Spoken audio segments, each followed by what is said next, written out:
السلام علیکم دوستو، میرا نام ہے نیاز اور آپ دیکھ رہے ہیں اسلامک اردو نیٹ ورک۔ ایک دن اللہ کے رسول صلی اللہ علیہ وسلم ایک انصاری صحابے کے جنازے میں قبرستان تشریف لے گئے۔ قبر کے پاس پہنچے تو قبر تیار نہیں تھی، اس لیے آپ وہاں بیٹھ گئے۔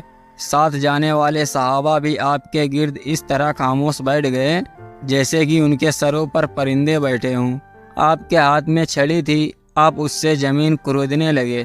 پھر صحابہ سے فرمانے لگے، قبر کے عذاب سے بچنے کے لیے اللہ سے پناہ مانگو۔ پھر فرمایا، مومن کا جب آخری وقت قریب آتا ہے اور آخرت کا سفر سامنے ہوتا ہے تو اس کے پاس آسمان سے فرشتے نازل ہوتے ہیں جن کے چہرے سفید ہوتے ہیں جیسے کہ سورج چمک رہا ہو۔ ان کے پاس جنتی کفن اور جنتی خوشبو ہوتی ہے۔ وہ فرشتے مرنے والے کے پاس بیٹھ جاتے ہیں۔ مرنے والے کی نظر جہاں تک جاتی ہے وہاں تک فرشتے ہی فرشتے نظر آتے ہیں۔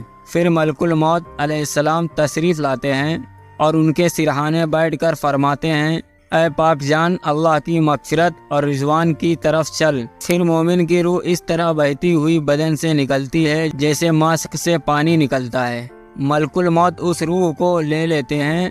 ان کے لیتے ہی دوسرے فرشتے فوراً اس روح کو لے کر جنتی کفن و خوشبو ڈال دیتے ہیں۔ اس روح سے مسک کی طرح خوشبو نکلتی ہے۔ پھر فرشتے اس روح کو لے کر آسمان کی طرف بڑھتے ہیں۔ اس خوشبودار مہتی روح کو دیکھ کر آسمان کے فرشتے پوچھتے ہیں، کس کی روح ہے؟ روح لے جانے والے فرشتے جواب دیتے ہیں، یہ فلاں انسان کی روح ہے۔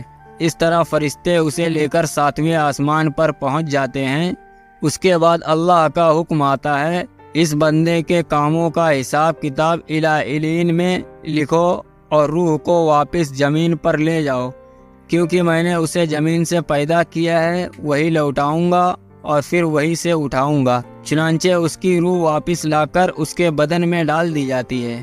منکر نکیر اس سے 3 سوال کرتے ہیں، وہ تینوں سوال کے صحیح جواب دیتا ہے تو اللہ کا حکم ہوتا ہے، اے فرشتو، اس کے لیے جنتی فرش بچھا دو، اسے جنتی کا جوڑا پہنا دو اور اس کے لیے جنت کا ایک دروازہ کھول دو۔